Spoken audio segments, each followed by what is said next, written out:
Seguimos en Mesa Política con uno de los temas que también sobresalieron a lo largo de la última semana. Hubo un foro que se desarrolló en la ciudad de Buenos Aires en donde participaron autopartistas de todo el mundo.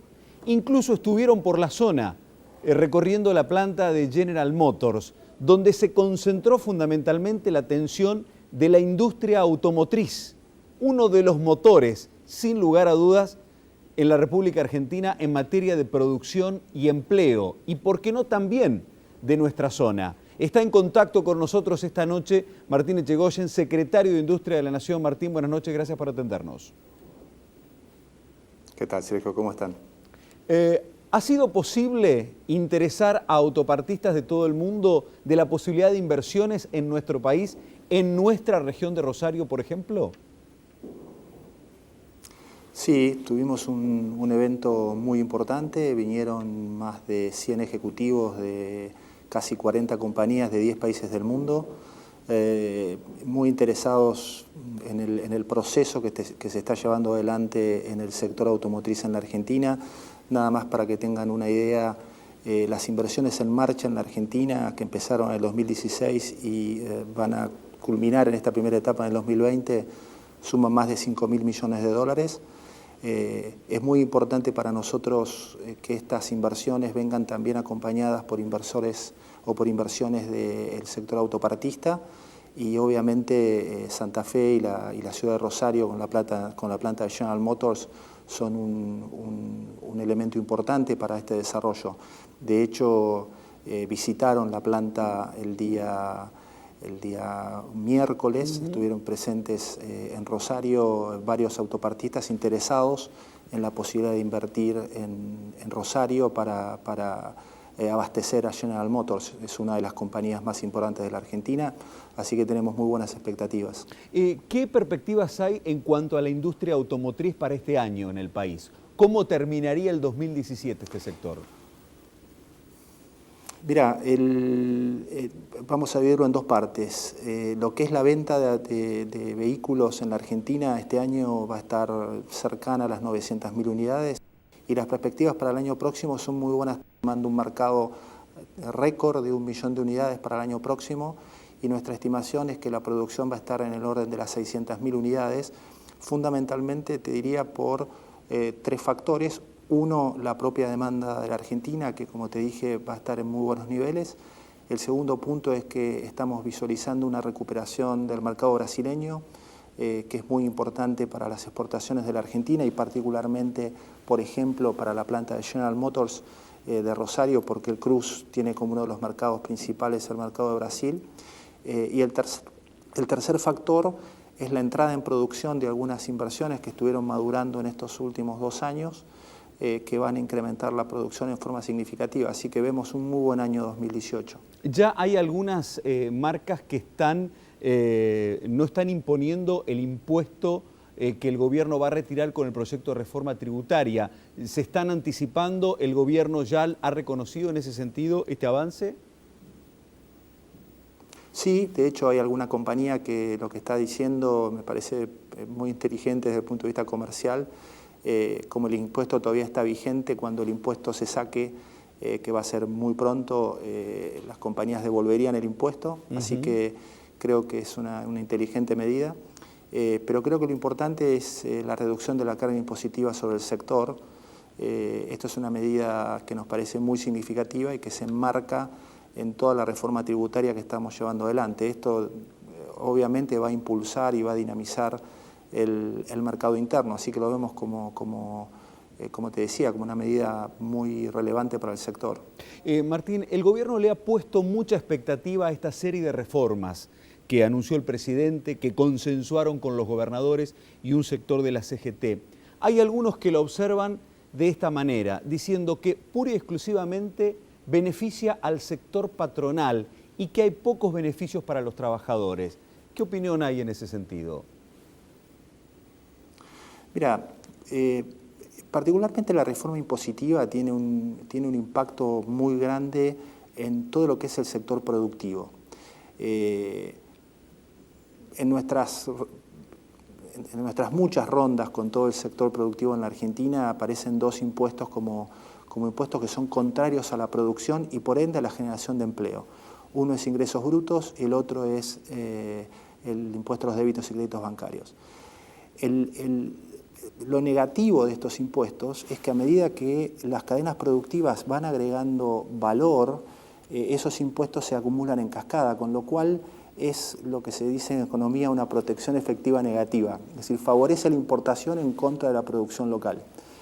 Con lo cual, una reforma que promueva la producción y por ende el empleo no puede ser negativa para los trabajadores de ninguna manera, sino todo lo contrario.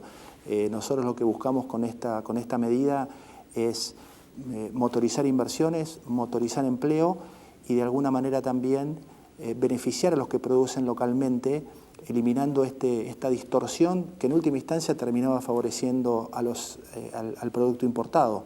Con lo cual la medida es absolutamente pro empleo. Martín, ¿seguirá dependiendo, y volviendo un poco al sector de la industria automotriz, de la buena relación que haya con Brasil o de cómo le vaya a Brasil, por ejemplo? Es un muy buen punto. Brasil es claramente el mercado más importante. Normalmente ha sido el destino de más del 85%, 90% de las exportaciones de la Argentina. Nosotros creemos que uno de los objetivos más importantes de la política para el sector tiene que ser la de ampliar los mercados de exportación, ampliar fuertemente los mercados de exportación. De hecho, este año los mercados no tradicionales de alguna manera han crecido una tasa cercana al 60%. Eso es muy bueno, independientemente de que Brasil siempre va a seguir siendo un mercado importante para la Argentina. Pero en el plan 1 millón, que seguramente conocés, que firmamos junto con ESMATA, UOMA, DEFA, AFAC, ADIMRA, es decir, los gobiernos provinciales, uno de los objetivos centrales es que el 35% al menos de las exportaciones argentinas se deriven a otros mercados que no sean Brasil. Claro. Este es un objetivo central, reconociendo, como te decía, que Brasil va a seguir siendo un mercado importante, ¿no? Martín, por último, esta serie de reformas en lo tributario, en lo laboral, en lo previsional, en lo judicial, en lo político, ¿son el plan económico de Mauricio Macri comparado con otros gobiernos de los 80 a los 90? El plan económico es un plan que ya ha sido comentado, es un plan que tiene ocho grandes ejes, entre los cuales está la reducción del costo de capital, la integración inteligente al mundo, la mejora de la infraestructura, la reducción de la burocracia. Es un plan integral que obviamente tiene un carácter económico, pero también tiene un carácter de mejora sistémica de la competitividad. Obviamente que estas reformas se enmarcan dentro de este plan y tienen, como te decía, el objetivo central de mejorar la competitividad. Es la única manera en la que vamos a hacer sostenible un crecimiento, como dice el presidente, un crecimiento estable no durante 2 o 3 o 4 años, sino por los próximos 10 o 20 años. Eso es lo que nos va a permitir realmente dar el salto a un país desarrollado. No hay atajos ni caminos fáciles, hay que trabajar en forma consistente y hay que trabajar sobre estos 8 puntos. E insisto, estos cambios o estas propuestas de cambio normativo tienen que ver con ese plan, ¿no? Martín, gracias por atendernos. Te mando un saludo desde Rosario. Un saludo muy grande a vos. Martín Echegoyen, secretario de Industria de la Nación. Pasó en Mesa Política, en vivo, en la pantalla del 3. Hay más. Los Twitter destacados por parte de los políticos en las últimas horas.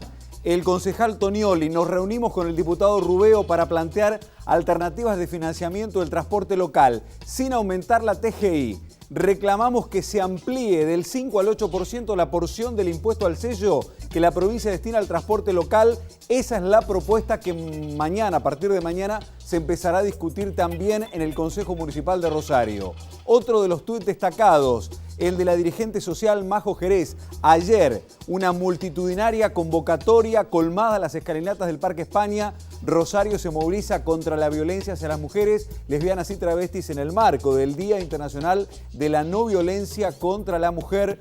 Este es el tuit destacado con imágenes. una diputada nacional, ya que hablamos de diputados nacionales y estamos con esta mesa. La ministra Patricia Bullrich vuelve a ordenar reprimir y volvemos a contar una víctima más de la comunidad mapuche, ministra represora en un estado represor, dice la diputada de Ponti, teniendo en cuenta lo sucedido en la Patagonia con el dirigente mapuche, quien fue víctima del accionar, en este caso de prefectura, en una movilización que hubo en una de las provincias patagónicas, algo que tiene que ver con la actualidad nacional. Hablábamos recién de la reforma tributaria, de las reformas del presidente de la Nación, ya lo veníamos conversando aquí en Mesa Política. Hoy el debate con nosotros, el diputado nacional de Cambiemos, Lucas Encico. Lucas, buenas noches. Gracias por venir. Gracias a vos. La diputada nacional Silvina Frana del Frente para la Victoria. Silvina, buenas noches. Buenas noches. Gracias por venir a Mesa Política. No, al contrario. Realmente dos diputados que merecen nuestro respeto, por eso están invitados aquí a nuestra mesa para debatir los temas que son quizá la agenda parlamentaria por estas horas. Lucas, por un lado se avanzó con la reforma jubilatoria, pero por otro lado, Pichetto dijo la reforma laboral queda para diciembre. Bueno, es el juego de las... ¿Es una derrota para el gobierno? No, en absoluto. No. Es el juego que tienen que tener los poderes del Estado. El Poder Ejecutivo envió un mensaje con distintos proyectos en el marco de esta reforma gradual que ha propuesto el presidente de la Nación ya hace un par de semanas.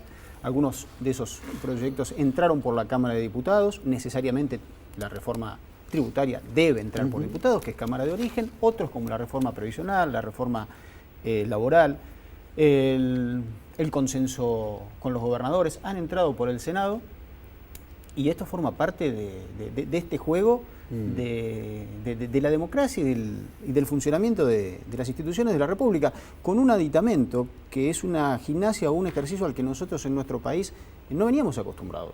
Esto surge de consensos muy fuertes conseguidos antes de enviar los proyectos al Congreso de la Nación, que es donde se debe discutir verdaderamente esto y sancionarlos en ley.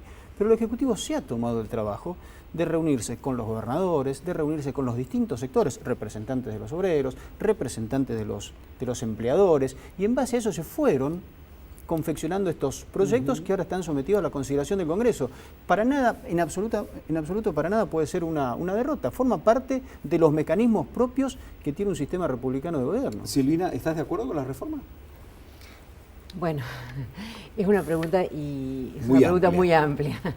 Me parece que digamos que el gobierno ha puesto a consideración del Congreso un conjunto de herramientas relacionadas entre sí, que a mi juicio me generan a prima facie 2 o 3 preocupaciones importantes.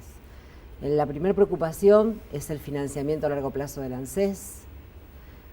Yo sinceramente veo que hay un debilitamiento muy grande de la estructura financiera del ANSES. Lo dije cuando se sancionó aquella, a mi juicio, erróneamente llamada Ley de Reparación Histórica, porque contenía uno de sus artículos que afectaba directamente al Fondo de Sustentabilidad. Y ese Fondo de Sustentabilidad es lo que le permite al ANSES tener como una suerte de fondo anticíclico para cumplir con las obligaciones de la seguridad social en tiempos de crisis. Recordemos que ese fondo fue reducido, ese fondo, digamos, contiene títulos y acciones, y digamos, los dividendos y los ingresos de esos títulos y acciones forman parte de los ingresos del ANSES. Ese fondo fue disminuido en una forma muy fuerte, con lo cual es uno de los elementos que ya desde el año pasado empiezan a desfinanciar al ANSES. Otro elemento preocupante, pero que se debe respetar porque es el fruto de un fallo judicial que salió en noviembre del 2015, esta, digamos, obligación del Estado Nacional de dejar de descontar ese 15% de la masa coparticipable con destino al ANSES. Yo entiendo que esto es una cuestión de derecho, lo defendí en mi provincia, pero claramente había que ver de qué manera eso se sustituía, porque no es un dato menor. Y hoy veo en este esquema de reformas, que por eso digo, uno no puede hablar de una reforma sin hablar de la otra, claro, porque todas están directamente relacionadas. Entonces, ¿qué veo? Una disminución de los aportes de aportes y contribuciones del sistema de seguridad social, un perdón importante de deudas de aportes, y también veo esta derogación por el pacto fiscal con las provincias de este artículo 104 de ganancias, que, digamos, vuelve al esquema original de distribución de impuestos a las ganancias. Pero ¿eso qué significa?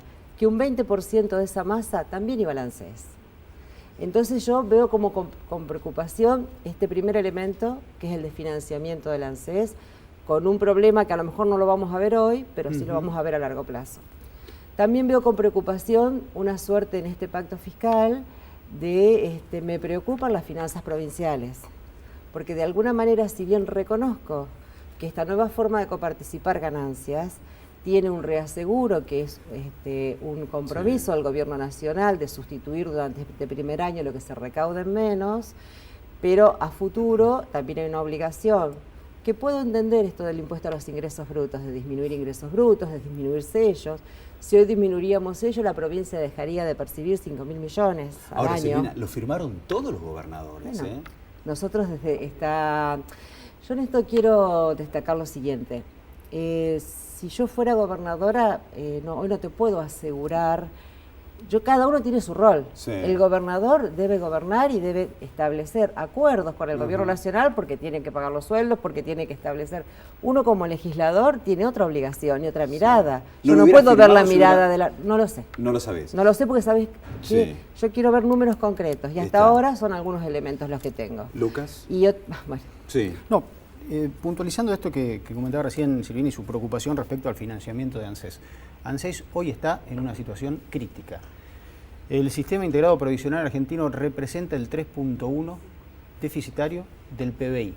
Con esta serie de medidas que se pretenden implementar, tanto en la reforma tributaria, en la reforma laboral, con el nuevo pacto fiscal suscrito con los gobernadores, tratamos que para el 2018 eso disminuya y se lleve al 1.5. En el presupuesto 2018 que se está tratando ahora en diputados, está previsto una cifra récord que va destinada al ANSES. Es el 62% de los recursos del Estado Nacional va a ir a ANSES. Y con respecto a este cambio en la distribución de los tributos, estamos previendo que de aprobarse estas reformas, la ANSES estaría percibiendo en el curso del 2018 77.000 millones de pesos por encima de lo que le correspondería de seguir así. ¿Cómo surge esto?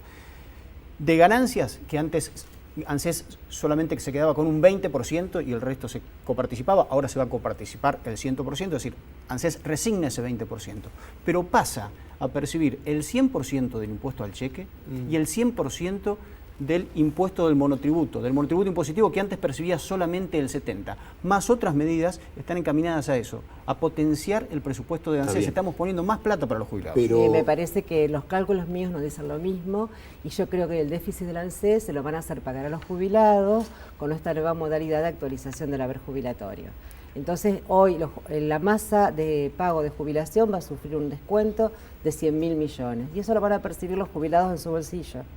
Así que nosotros hicimos muchos ensayos con gente especialista, el diputado Juan Díaz Roy, que todos saben que es un especialista en estos temas, nos mostró claramente el ejemplo que si en el 2009, cuando se empezó a trabajar con esta actualización, se trabajaría con la actualización que hoy propone el gobierno en su ley, hoy el haber mínimo sería de 1.500 pesos menos del que hoy se exhibe. Y si esta actualización se da tal cual lo propone la ley, habría un promedio de los jubilados el año que viene, tendría un aumento menos en 600 pesos de bolsillo cada uno. Entonces me parece que si el ANSES tiene déficit, que se viene gestando tal vez desde hace un tiempo, pero sí, lo que pasa es que en los países hay cosas que necesitan subsidiarse. Los sistemas de seguridad social están críticos en todos los países del mundo. Entonces no es un problema de Argentina, de si gobernó fulano o sultano, y si de hoy gobierna... Yo no estoy haciendo críticas personales a nadie, estoy diciendo que con estas reformas claramente hay un debilitamiento del ANSES y lo van a pagar los jubilados. No, yo no creo que sea así. En primer lugar, porque la reforma que ha propuesto el gobierno, por lo menos en uno de sus 3 ejes fundamentales, ha sido modificada en el Senado, por lo menos la comisión que lo trató el jueves pasado, con la presencia de 3 ministros fundamentales en este tipo de cuestiones. Estaba el ministro de Trabajo, estaba el ministro de Hacienda, estaba el ministro del Interior, fueron a presentar el proyecto, se encontraron con que había otras propuestas de la oposición, se charló, se acordó y se modificó. ¿Te acuerdas que cuando hablamos por teléfono, en un programa de radio, el miércoles vos me decías, ¿Ustedes van a insistir en esto a rajatabla o el Ejecutivo está dispuesto, el Gobierno está dispuesto a negociar? Y yo te contesté, si la negociación se da en un marco de razonabilidad, de justicia, de equidad, y se va a aceptar, y se aceptó. Entonces, hoy las reformas prevén 3 puntos fundamentales. Uno que tiene que ver con la movilidad. Se va a ajustar por una fórmula que representa el 70% por inflación, el índice de precios del consumidor. El otro 30% por el RIPTE, el índice de variación de salarios. Vamos a asegurar que siempre el haber jubilatorio esté por encima de la inflación y no como ha pasado anteriormente, 2008, 2014, ahora recientemente, el haber jubilatorio ha quedado por abajo de la inflación, porque era la que se maneja hasta ahora era una forma procíclica. Está bien. Como los componentes tenían que ver con la recaudación de ANSES en un 50% y el otro 50% la inflación, en etapa de una economía decreciente para el país, ANSES no recaudaba y eso impactaba de lleno en las jubilaciones. Está bien. Ahora, esto fue acordado con los senadores justicialistas. ¿Lo aceptan los diputados? No nos hemos reunido porque tenemos que hacer los ensayos que te decía antes. Y digamos, yo desde el justicialismo, como autoridad del Partido Justicialista, nos vamos a reunir también en la mesa del partido para evaluar estas cosas con números concretos. Estas cosas, miren, cuando uno habla de reformas y demás, hay que poner números sobre la mesa. Y hay que poner ejemplos concretos y ver cosas concretas. Vos decías antes, y está escrito en la ley, lo reconozco, que el 100% del impuesto al cheque o a los débitos de créditos bancarios va a ir al ANSES. En el presupuesto de este más año... el 100% en el presupuesto de este año, sí, pero de ninguna manera reemplaza un conjunto de deducciones que hoy tiene el ANSES. Y además, este impuesto está previsto que dure hasta el año 2022. Con lo cual, si yo miro el ANSES a futuro, tampoco va a contar con este elemento. De todas formas, todo esto que estamos charlando tiene un cierto sesgo y un cierto carácter de previsionalidad o de provisionalidad, porque es provisorio. Porque cuando se sancionó el año pasado... ¿No se le mejora el poder adquisitivo al jubilado? Al que cobra la mínima. Déjame que termine esta idea que estaba arrancando recién. El año pasado, la misma ley de reparación histórica prevé la creación de un Consejo de Sustentabilidad Previsional, que encabeza, que dirige y que preside el Ministro de Trabajo, que ya está trabajando para generar una reforma, sí, profunda, integral del sistema previsional argentino, universal, solidario, de reparto. Es decir, estas medidas son medidas que se van tomando por el momento. A la espera de esto, la ley le da 3 años de plazo, ya ha transcurrido 1 año y medio para la elaboración de este anteproyecto, ¿no? Entonces, también tengamos en claro eso. Sí, lo que pasa es que en el mientras tanto pasan otras cosas. Y si los jubilados van a percibir menos de lo que percibirían con el cálculo que hay hoy, que incluso era un cálculo discutido por la oposición en su momento, y ahora proponen un cálculo que da menos al aumento, también me veo con preocupación la diferenciación entre decir aquellos jubilados que aportaron 30 años y los que no. Y en esto quiero hacer una distinción. Es cierto que como en todas las cosas que pasan en este país hay gente que se abusó de las moratorias. Y a lo mejor entró en moratoria gente... Pero lamentablemente yo vengo de una familia de trabajadores y, por ejemplo, una de las personas que entró en la moratoria fueron familiares míos, modistas, que estuvieron 50 años detrás de una máquina de coser manteniendo a su familia. Y esa jubilación fue totalmente justa. Y esa moratoria no es que no aportó nada, sino que fue precisamente una moratoria. Aportaban mientras iban resolviendo el tema de su haber. Entonces ahora que ellos tengan menos derechos que los que pudieron trabajar en blanco 30 años, me parece un acto de injusticia, por lo menos en algunos casos. Se puede corregir. A ver, vuelvo a esto. La ley tiene 3 ejes básicamente. Uno, el que tiene que ver con la movilidad. Otro es que estamos garantizando un haber jubilatorio mínimo del 82% móvil. Sobre el salario mínimo vital y móvil. Sobre el salario mínimo vital y móvil al que se jubile con la mínima y tenga los 30 años de aportes. ¿Esto qué quiere decir? Hoy el salario mínimo vital y móvil está en 8.860 pesos más o menos, ya en enero se va a 9.500, a mitad del año próximo va a tener una nueva actualización, se va a ir a 10.000 pesos. Vos me decís, sí, es poco, pero estamos haciendo... 200, 300 pesos estamos haciendo muchísimo, pero estamos garantizando un haber mínimo. Y el otro punto es que se le restringen al empleador las potestades que tienen para intimar a la jubilación, ¿no? Por el cumplimiento de la edad jubilatoria. Le estamos dando al trabajador la posibilidad de optar y continuar 5 años más una vez que cumpla la edad. Indirectamente estás aumentando la edad para poder jubilarte. Es optativo, pero es optativo. A ver, mira, cuando vos ganás 10.000 pesos, nada es tan optativo.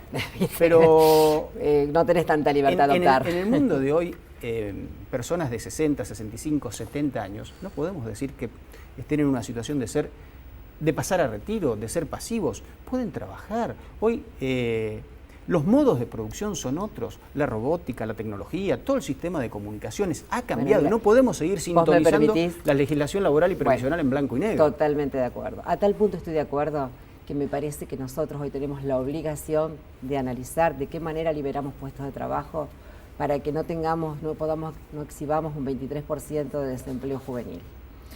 El Papa Francisco habla de que la humanidad tiene que hacer un gran consenso donde los grandes trabajen menos horas para dar lugar a los jóvenes.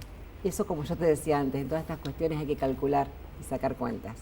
Pero me parece que reducir el tema a que vamos a resolver el tema de jubilatorio, dejando que la gente, que es cierto, vive más, tiene una vida útil, está mal dicho así para un ser humano, diferente. Económicamente activa, económicamente más activa. prolongada. Gracias. Eso es cierto, pero también es cierto que, por ejemplo, va a haber, hay 900 profesiones en el mundo que se van a automatizar. Ahora, hay Silvina, más del 60% de las actividades que se van a... Entonces, digo, nosotros no tenemos que repensar los esquemas para ver cómo liberamos puestos de trabajo. Totalmente. Y no inducir a la gente a que trabaje hasta los 70 porque va a cobrar ahora, un poco. ¿por qué los gobernadores también de tu mismo signo político aprobaron el pacto fiscal con la reforma jubilatoria? Bueno, qué pregunta difícil que me haces. La verdad que sí. Me haces una pregunta. Porque y bueno, por eso te digo, incluso, yo ni siquiera sé si hoy en el Congreso Nacional vamos a poder respaldarlo, o por lo menos algunas partes del pacto. Ajá. Sí, eso no, algunas cosas no pasan, diputado. Al menos yo no quiero, yo soy justicialista y no quiero, digamos, asumir una postura de muchos cuando hoy, digamos, no lo quiero asumir como propia sin haber antes hablado en mi bloque o hablado en mi partido, ¿me entendés? Así que te pido disculpas. No, pero por favor. Pero no puedo asumir una postura global cuando tengo una postura personal y bueno, eso lo vamos a debatir. El miércoles va un sector de la CGT y la CTA al Congreso, se va a movilizar. ¿Ustedes cómo lo toman a esto? Está dentro, insisto, lo que te decía al principio, está dentro de las reglas del juego. Cada sector va a tratar de defender del mejor modo posible sus intereses o lo que ellos creen que es más justo. Claro. Y nosotros trabajaremos de acuerdo a lo que nos marca, digamos, la ley, la institucionalidad y el Estado de Derecho en el que estamos trabajando. ¿Lo quieren sacar antes del 10 de diciembre? No necesariamente. No llegan. Perdón. No. Yo haciendo cálculo pensé que no llegamos.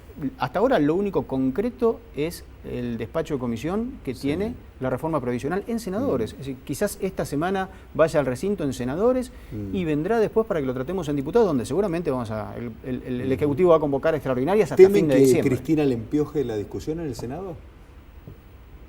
¿Qué sería empiojar la discusión? Sería ejercer su función de senadora dentro del Senado de la Nación. No sé si es empiojar o no. Sí. Es un problema también que tienen que ponerse de acuerdo el bloque o los distintos sectores del peronismo en el Senado, cómo van a acompañar o cómo van a actuar respecto de esto. Son oposición y defenderán ese lugar. Nosotros somos oficialistas y defenderemos lo que tengamos que defender. ¿Hay ruptura de bloque, Silvina? No, mira, se está conversando para tratar que no solamente no haya ruptura de bloque, sino que haya sumatoria. Vamos a ver.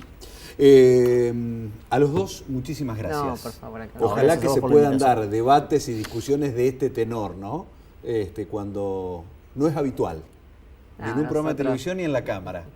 No, por lo menos que ya algunos tenemos vocación de hacerlo de esta manera. Y creo que con Lucas... Es la única forma de verdad salir adelante y de poder construir un país mejor. Es esto, el diálogo, el debate. En algunas cosas nos podemos poner de acuerdo, en muchas otras no, pero lo importante es poner por encima de las diferencias políticas o partidarias los intereses generales de la nación. Y después vemos cada uno cómo lo acomodamos y cómo lo enderezamos. Por supuesto, cada uno tiene su posición ideológica y la expresa y... Siempre el respeto, lo demás, cada uno está en lo suyo. Gracias por venir y fundamentalmente por venirte de Santa Fe. No, al contrario. Lucas, un gusto como siempre. Gracias.